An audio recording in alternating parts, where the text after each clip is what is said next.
Hello. Can anybody hear me? So, good night, everybody. Well, hello, middle of the night.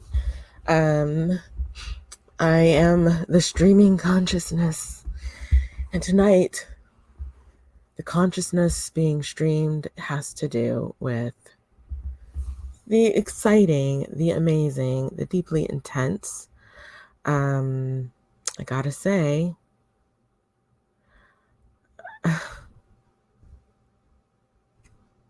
Star Trek Discovery, particularly season 2, because I did enjoy season 1. Don't get me wrong. I enjoyed it. It was mostly an interaction. I mean, an introduction, wasn't it? It was more. I mean, yeah, it was kind of exciting. Hi, Doe. Welcome. It was kind of exciting, and there were, the ship was cool, and the new Klingons were cool, and I just kind of felt like there wasn't enough there. I mean, it felt like I recognized all the throwbacks and things like that. But there were things I wanted to know about Michael, like how did she get the name Michael? Because she's a girl, and that does tend to be a boy's name. And it's not like, in that time period, it is common for girls to have boys' names. Because Tilly said, I've never met a woman named Michael before. And I thought, hey, that's kind of what we're talking about, right?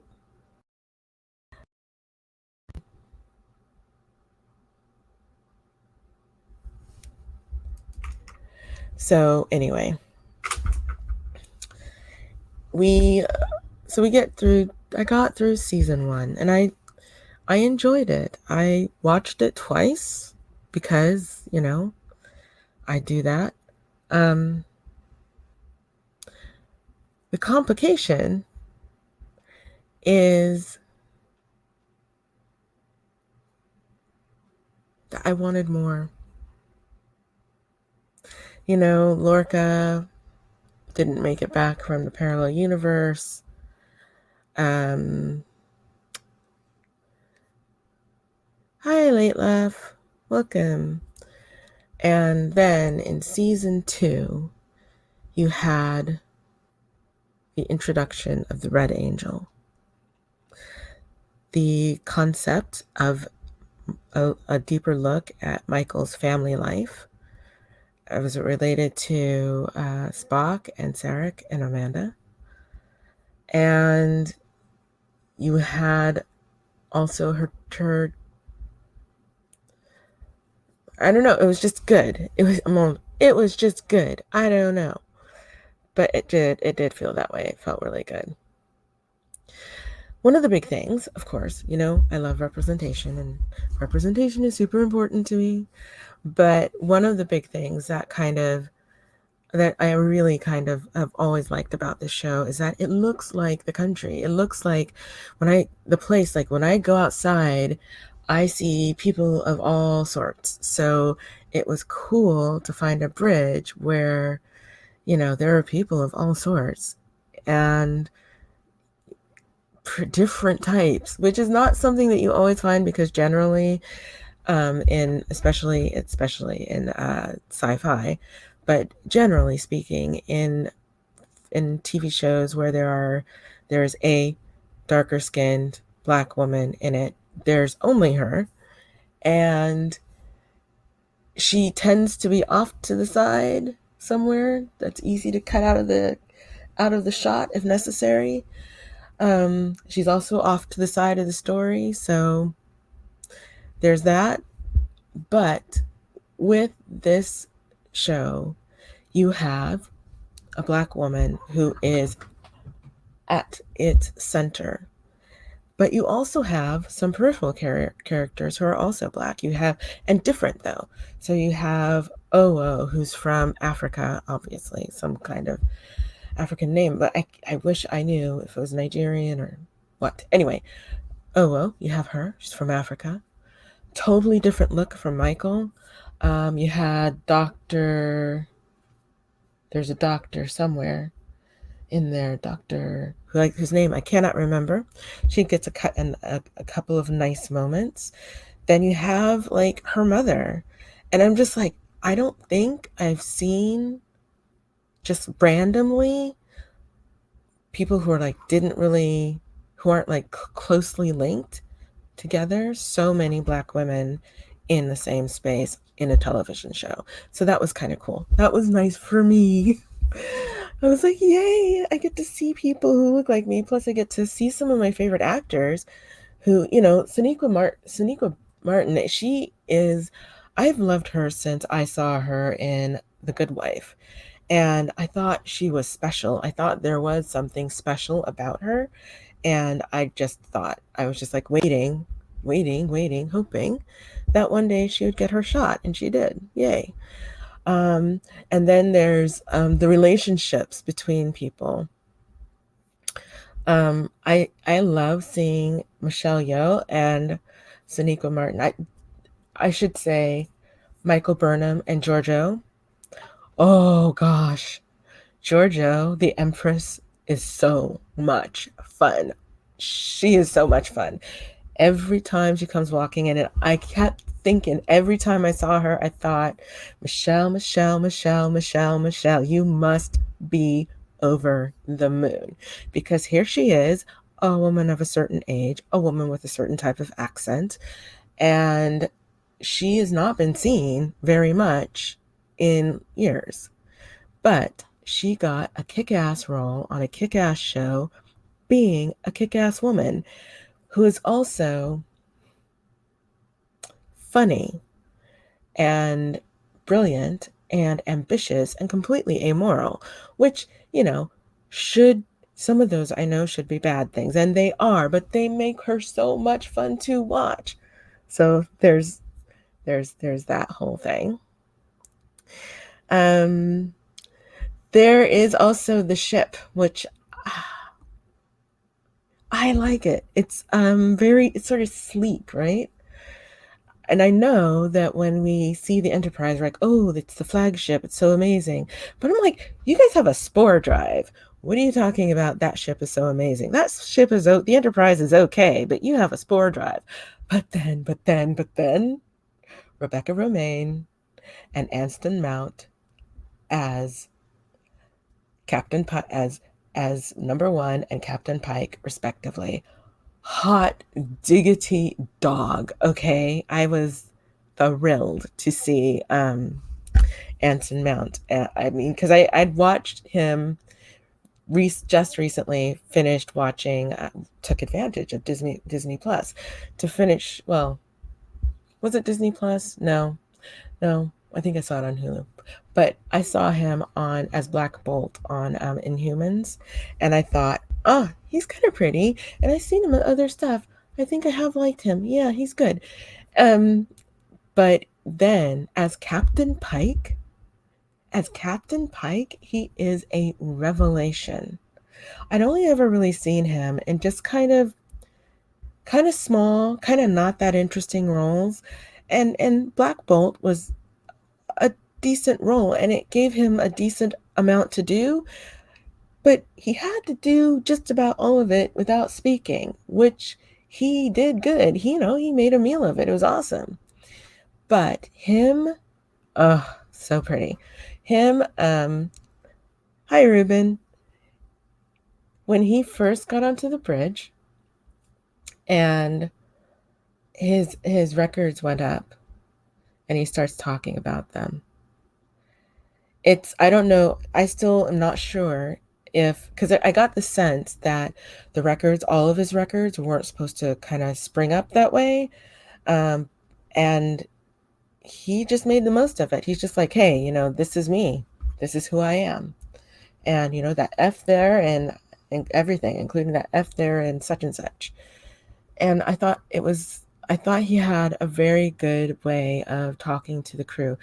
He didn't come crashing in with all of the authority vested in him by whoever assigned him to the ship.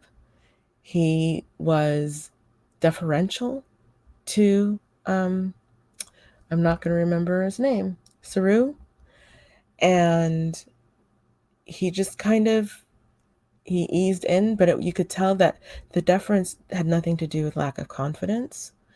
It just had to do with nice manners. I love nice manners on a man. But anyway, so, and then when he sits down in the chair and he's like, okay, so let's go, hit it.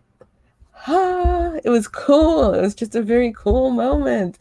Um, and then you have the whole mystery of the Red Angel, which was just, oh, Ruben, I should have said that there'd be spoilers galore, but I thought it would be obvious, but I'm not 100% sure if I made it obvious or not. But there are spoilers galore about in me talking about this show. Um, so then the Red Angel shows up. It adds this other layer. So you have two mysteries already. Where is Spock? You know, what happened between Burnham and Spock? You kind of know. You kind of know that he's not there, and you have no idea what happened between them. Sorry, my cats are behind me, like running back and forth. And that was, you know, two mysteries I was very, very content to enjoy. And then these signals, fine. The signals we're going to figure somewhere. But then the Red Angel came up. That was the coolest. That was just, okay, the Red Angel. Fascinating. What is it? Is it human? Is it alien? The technology certainly isn't ours, at least not of this time. Is it possible that it's not at this time? It's a creature. It was just amazing. So, and then you have Reno. You have Tig. You have Tig. I don't remember Tig's last name, but anyway, you have Tig Notaro playing Reno, the engineer, I guess she was, who managed to engineer solutions to keep her people alive in an asteroid. It was just, she was so cool. She was just, I love her. I love her as an addition to the crew. I love her interactions with Stamets. They are just perfectly perfect together in terms of getting on each other's nerves. So that was fun. And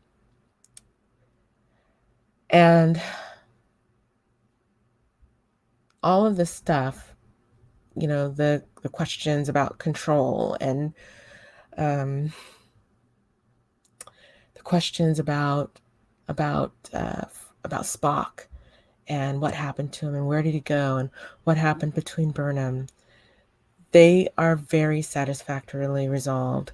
I'll say that I really enjoyed most the interaction between. My favorite part of the story was the relationship between Burnham and Spock. They paid such care, the writers and the actors apparently paid such care to that relationship that you could recognize it anywhere if you have a sibling. You recognize it. It's that, because even when you're not speaking to a brother or a sister, you know what they're like. You know what they're like. They know what you're like. And so, you know, when you are like estranged from a friend, just a casual friend, it's very low risk when you encounter them again. You can pretend to be polite, etc. But when it's a sibling, you both know where each other's buttons are and are both inclined to push them, which is rude, I recognize, but but but irresistible. So that was a fun thing, watching the two of them fight. Oh gosh, is there a more constructive version of this conversation? Yes. Do you think that beard is really working? Oh, oh.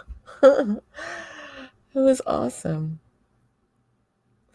And you got to look at what it might have been like for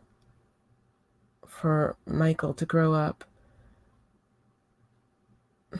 in a home on a planet where she was just completely not welcome. You know, little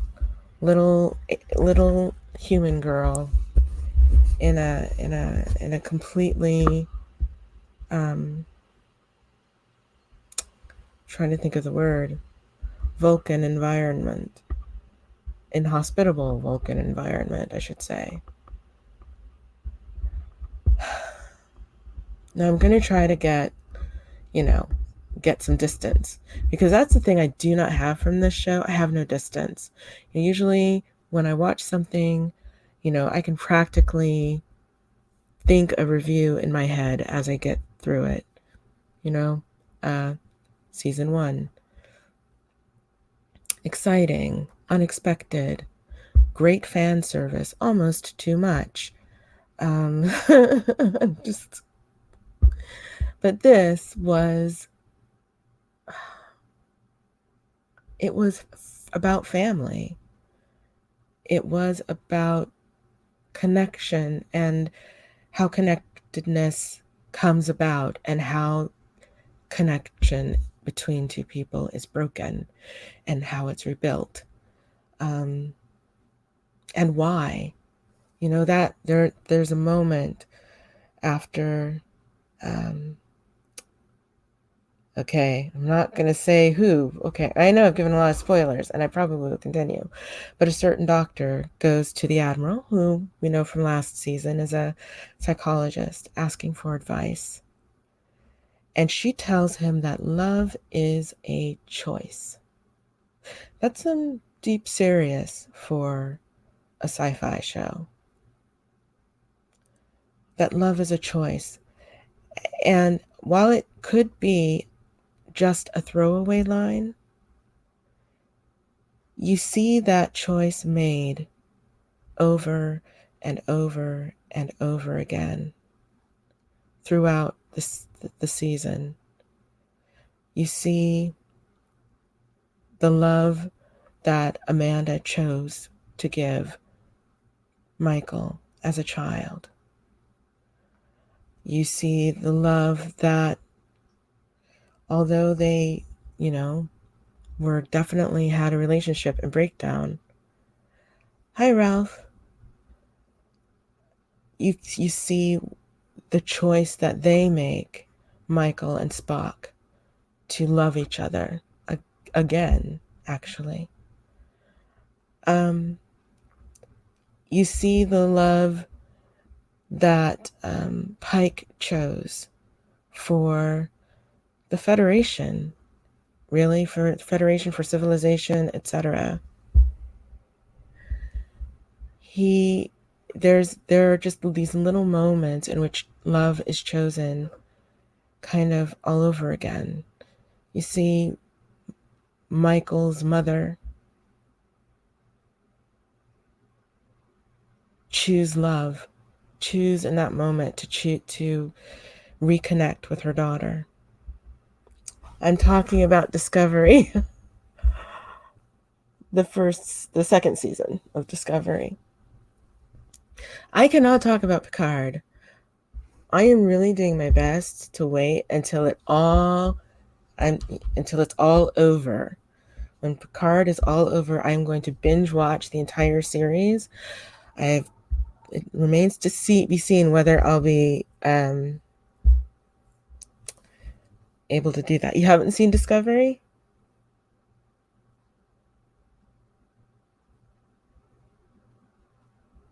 You haven't seen Discovery, or you haven't seen Picard? Both. Oh gosh. Well, see, I am just like, I am I'm a talking spoiler right now. So I will stop spoiling it, but I will say that it is worth it. I love Star Trek, but I am not married to canon. I don't need it to enjoy it.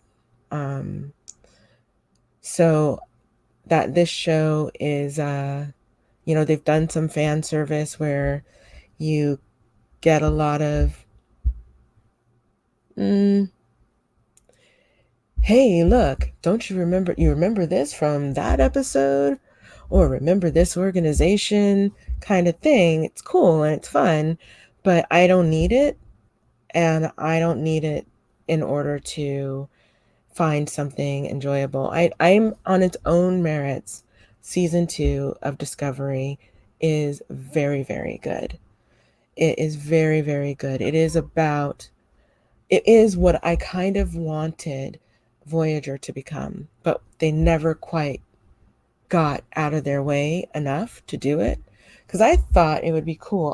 What I was really hoping for from Star Trek Voyager was that Voyager would become a generation ship, right? And they would have babies and families, and they'd be taught to run each each department, kind of like a mini federation. I thought that would be cool. I thought that would be fun. So I was very disappointed when they got home in 7 years. Um, I think that would be cool, right? But now you have, and the reason I wanted that was because I wanted more of like the things that you would find when they would go to the holodeck, um, the kind of interactions you would find there with them romancing holodeck boys and girls and stuff like that, and interact and having good times together and stuff like that. That was great. That was great. But I wanted more of that. Wanted to be more about the relationship between each person. And Deep Space Nine, I guess, did an okay job of that here and there. Better job probably than the others, but I really like about Discovery, is that it is all about the family that is the ship. And it is all about their connections to each other, their connections to their family that play huge parts in what they're doing on that ship. And now, with the end, the way this has ended, if hopefully, possibly, it looks like they may actually need to um, do even more to have a more cohesive sense because of the way season 2. And are you going to watch it, or are you sci-fi? Are you sci-fi at all? I see. This is me being very good about like not spoiling it. No, sort of.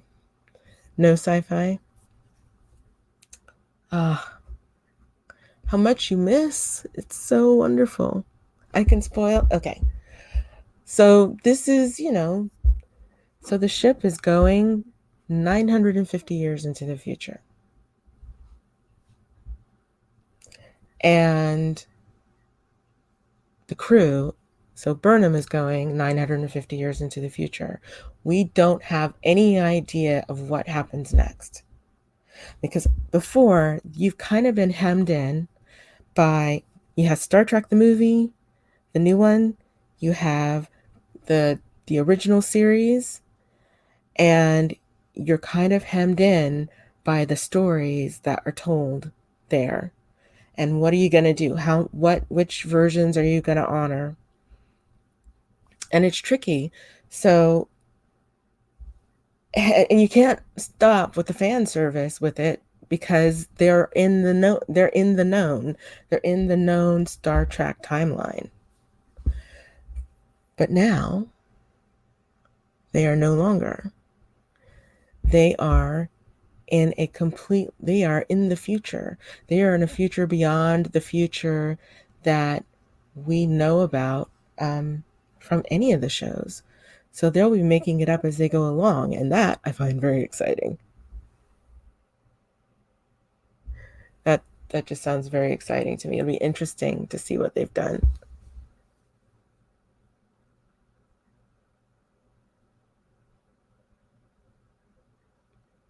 Yes, Star Trek. I mean, is cool. I mean, sci-fi is cool. I love it. But if you don't enjoy sci-fi, I'm trying to think, is there any there is one thing. There is a sci-fi movie for people who don't enjoy sci-fi, but I cannot think of it right now. I don't. Frequency. Frequency. Yeah, that's the one. The movie, not the television series. You might enjoy it. You might not, but I really did. Frequency and Phenomenon. These are old movies. Um, and they're a lot about the heart, and a lot more about the heart and the humans involved than anything else. You watch Walking, and see, I have never seen Walking Dead. Can't with the zombies. Terminator? Oh, what's your favorite Terminator?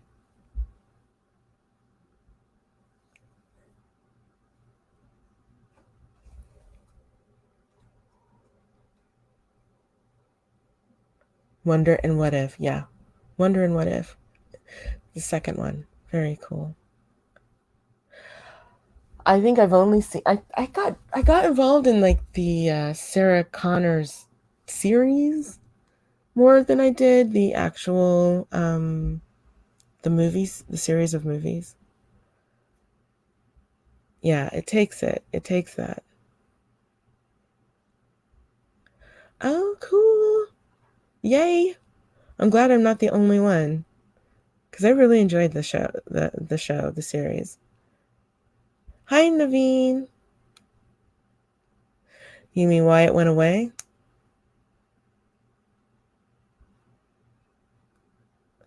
Don't get me started. Huh. Because oh gosh, don't get me started. I don't know for sure. I don't know for sure. I'd have to probably do some research. Um, but one of the problems we have a little bit with in the States with, and this may have, it's possible that Terminator, the Sarah O'Connor Terminator, etc., um, may have escaped this tendency.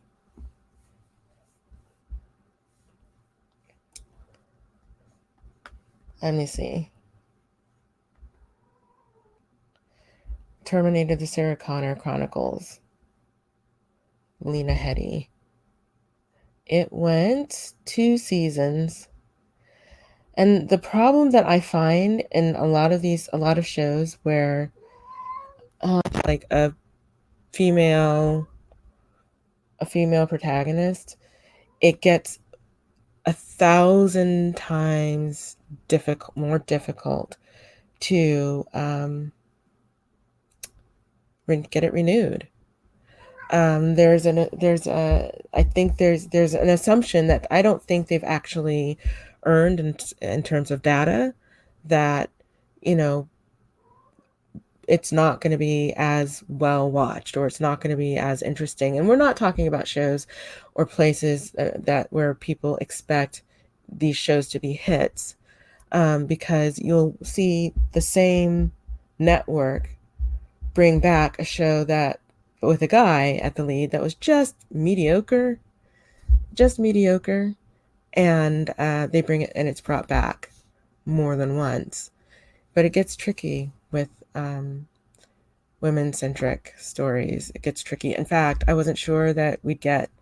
Speaking of returning to Discovery, I wasn't sure that we'd get another season for sure. I thought they went out with enough of a bang that they would have to renew, but you know, it's possible. It's possible. When that is one thing that can affect things. Um, the other thing that affects things is, which I learned from reading Goldman's books about Hollywood, is that an outgoing a new executive will often torpedo um, the previous executive's favorite projects. Sadly, um,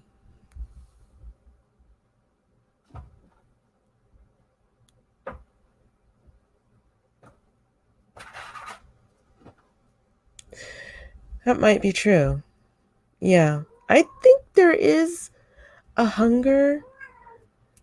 There wasn't a massive hunger when those movies came out. When the first movie was made, there wasn't one. They took a chance on Sigourney Weaver.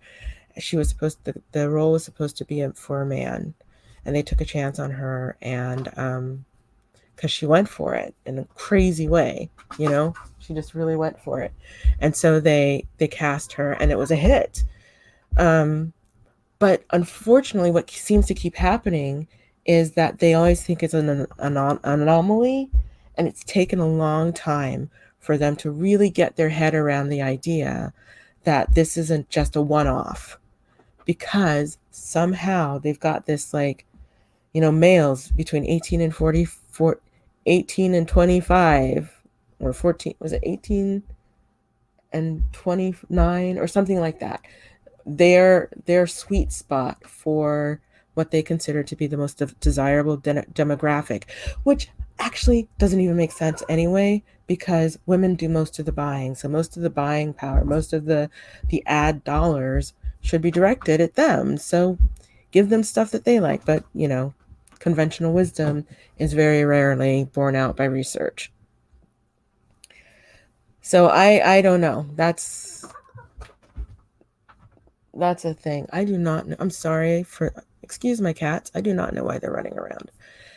But I think we are in a place now where there's starting to be some recognition, understanding that these have not been flukes. And I think Netflix really added to that. They really helped with that process. With Sense8, um, Jessica Jones, um, what else? I'm trying to think. And you have you had the cable shows, the shows on cable that feature, where they feature female leads, and I think that they've just sort of got it, that this is something that is wanted.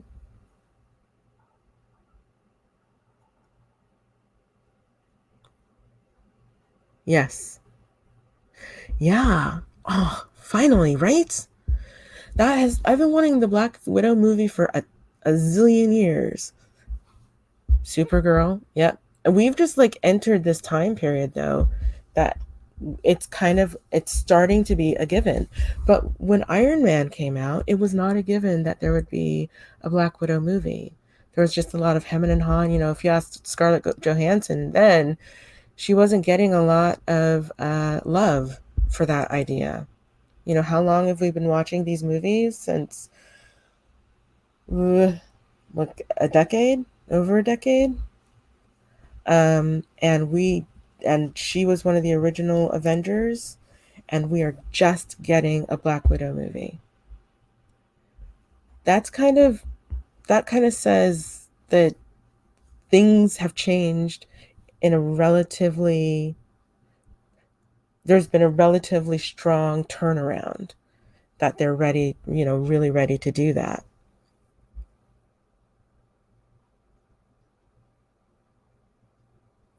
I think they are definitely wanted, but not crammed down your throat. They want characters that suffer, go through challenges, and are actually interesting. Agreed. Yes. Yes. Yeah. And there's a and you know, let women do all the things. You know, I'm not I like I like strong female leads, but I also like messed up ones. I like the ones that are messed up and tortured and that kind of stuff.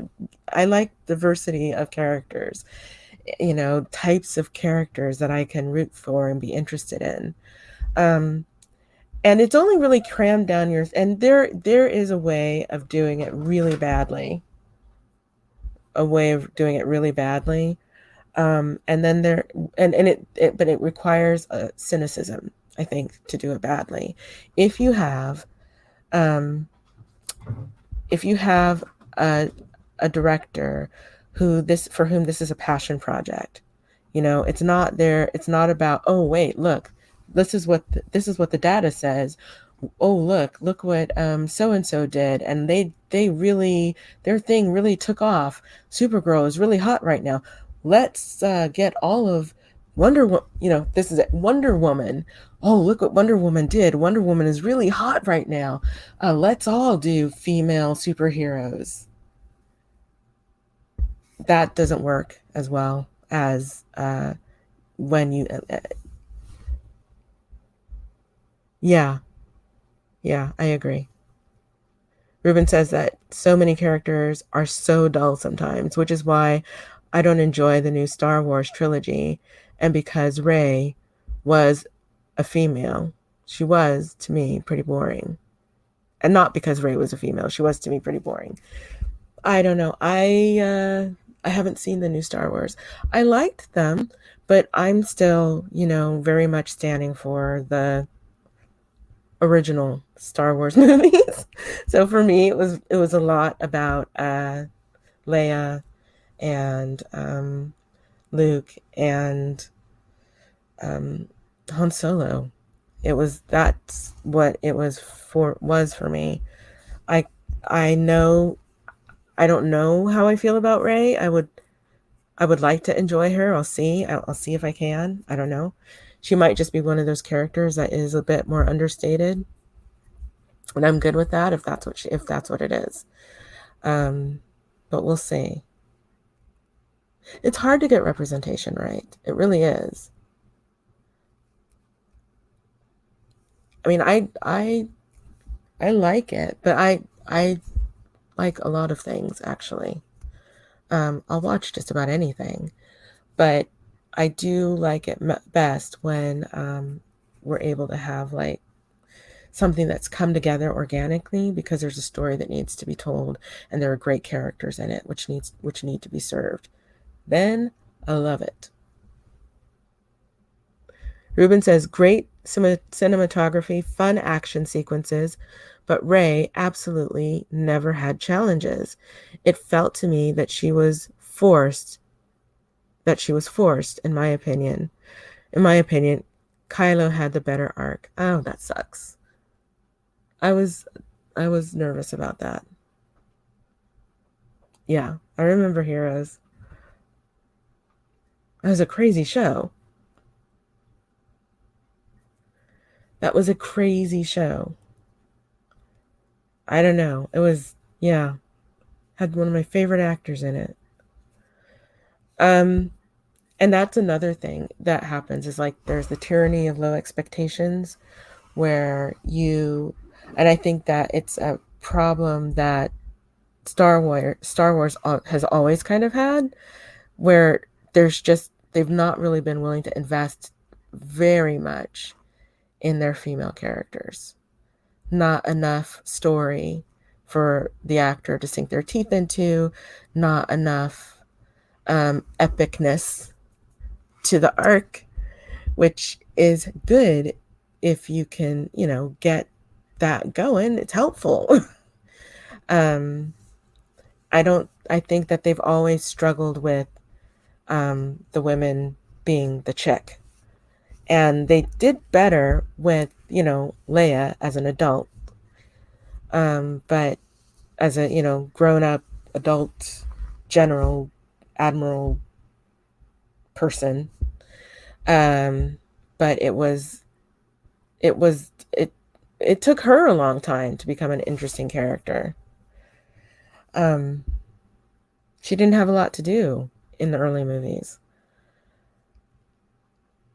And that requires that, and when that happens, when whoever is writing the script is not that interested in the character and doesn't believe that the audience will be either.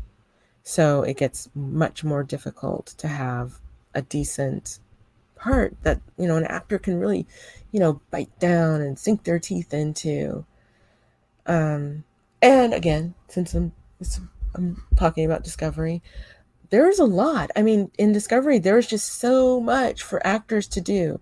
There's such great like arcs in this story. Everybody has their moment, and it's just that part is really cool. Um, the way each character kind of gets a chance to shine for a moment. Fantastic.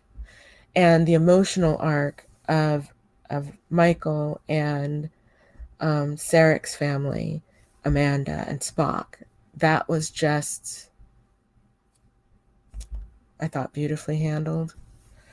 Um, so it was a lot of, yeah, complicated. You guys got me talking about interesting things here. Thank you. Ray was the main character, though. I would have at least expected them to take a few risks. I agree. I agree that they should have, but I don't think I expect it. I don't think I expect it. I think that for a long time, the writing for women has been really lazy or not knowledgeable. So, how many times have you watched a show and someone does something outrageously stupid? Like, why did she look out that window? That was just really dumb.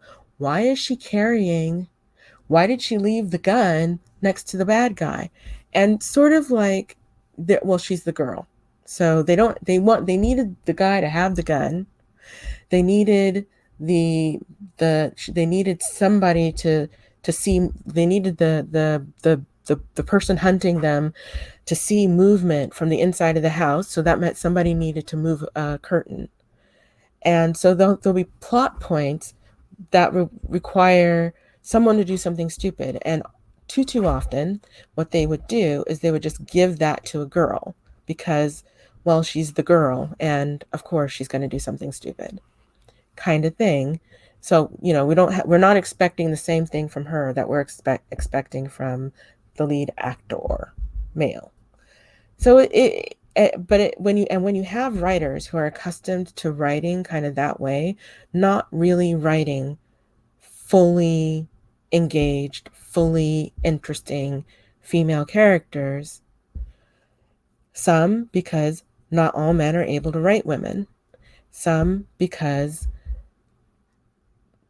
they just aren't used to doing it. It's not been required of them. And they're not quite sure how it'll be taken, and they get a little nervous about it. Or they write something amazing, and then someone above them says, hey, yeah, no, I mean, nobody's going to believe that. Nobody's going to believe a woman that. It's a problem. It's a problem. The expectation is that the female character is the least interesting. She's there as scenery, so she doesn't need to do a lot. It's a problem. I keep saying it's a problem, and it's mainly because every time I start thinking about the depth of it, I'm just reminded again. I'm just like, it's a problem. You have um, you have women actors who have publishing companies because they want to get good scripts. They want to get good work, and they don't want to have to wait for it.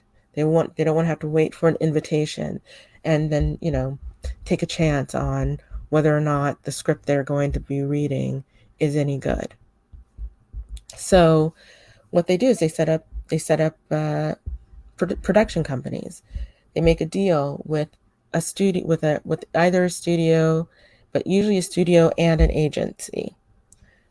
And what happens is, and it's usually their agent, the agency sends over scripts. But as Jessica Chastain mentioned, the scripts that she receives are written by men. The entire thing is sort of structured, and now that you have the agencies and the studios, the relationship extremely tight. The studios, and so you have the same age. You can have a film produced almost from all of from talent, all from the same agency. It's a little incestuous, but that's the way they kind of do things. So what happens is you get your director from CAA and they bundle the movie. CAA starts bundling the movie using their talent. Um, and and that is a little counterproductive if what you're trying to do is to make more Hollywood more open to all kinds of people, because getting into a CAA is really difficult.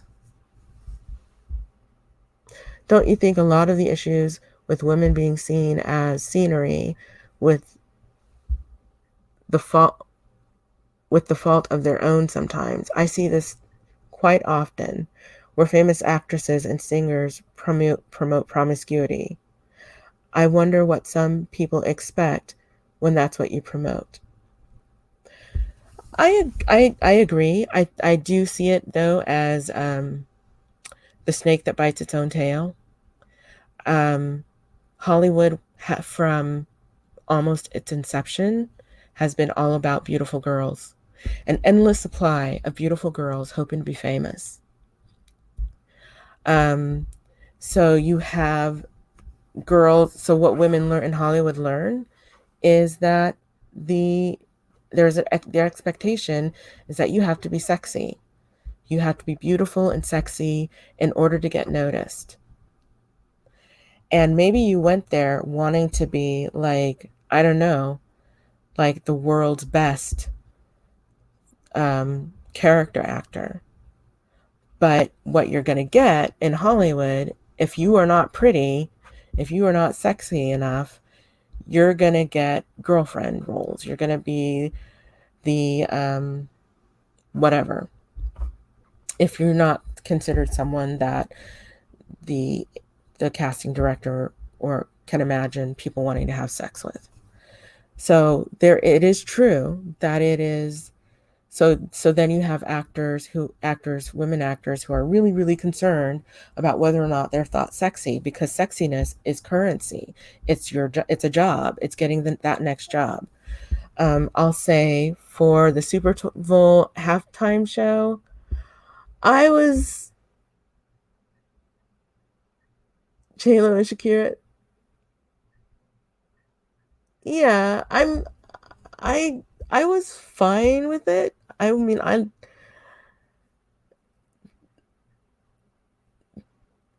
no, it's not. It doesn't really, because when you look at, okay, it doesn't apply to men in Hollywood. It really, really does not. 100% does not. Think about the movie Knocked Up. Seth Rogen and the extremely hot Katherine Heigl. Adam Sandler in almost every movie. Men do not have to be sexy in movies. They don't have to be sexy to be character actors. They don't have to be sexy to be considered heartthrobs. They just don't have to be sexy. That is not what it is for them. They are considered more important, and the truth is, are because they're more rare. Because they make up, I think, 40% of the people going to Hollywood. The other 60 something, less than 40% of those trying to make it as actors in Hollywood are men. The rest are women, 60 something percent. So given that they're a little more scarce, they feel maybe to some a little more valuable. Um, but it's not, it's a definite double standard. You only have a couple who are, you can be a leading man without being hot. Although if you can be Brad Pitt and be both, that's fantastic. But you can also be like, I don't know, Jim Carrey, leading man. He's been the leading man. He's done a few movies where he is, the guy. I mentioned Adam Sandler before. He's done a few movies where he's, the guy. Joaquin Phoenix, I mean, he is not like the most beautiful human on the face of the earth, but he is definite leading man material. You can't say that there are that many leading women who are not breaking the sexy bell. I mean, they're just not just ringing it, they've broken it. Um, and in music, it's the same thing. You know, the gatekeepers are all men. And unfortunately, one of the things they want to know is whether or not anybody wants to have sex with you. If they think that, I mean, and it's about them, it's power tripping. And unfortunately, these girls go in way too young to have enough of a sense of themselves to decide, and unprotected often, to decide, you know what? Um, if this is what I'm going to deal with, they're going to have to deal with me like this. They're going to have to deal with me as if I am a woman with who respects herself, etc., etc. And if they don't, then I guess I just don't get this contract. I'll go on YouTube and I'll sing. And that's actually what's happening. You know, what happens when the um, the path to your dream of becoming an actor or a singer or whatever is corrupted, which it has been forever. Well, not forever, but I'm going to say at least 50 years. Um, you there now with social media, there's so many other ways of avoiding that situation um, and get it going around the gatekeepers, the traditional gatekeepers.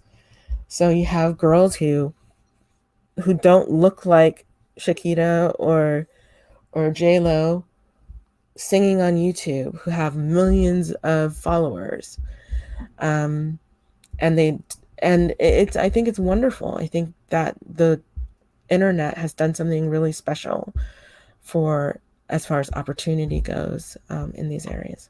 Oh my gosh! And I've been talking way longer than I expected to. Ruben, you got me in here getting all on my social bandwagon.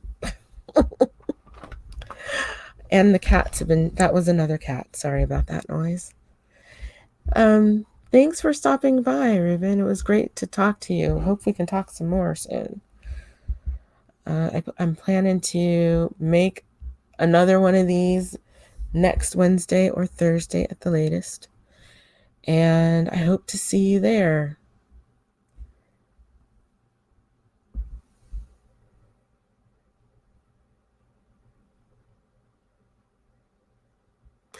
Well, and Ruben says, well, the same could be said about attractive men.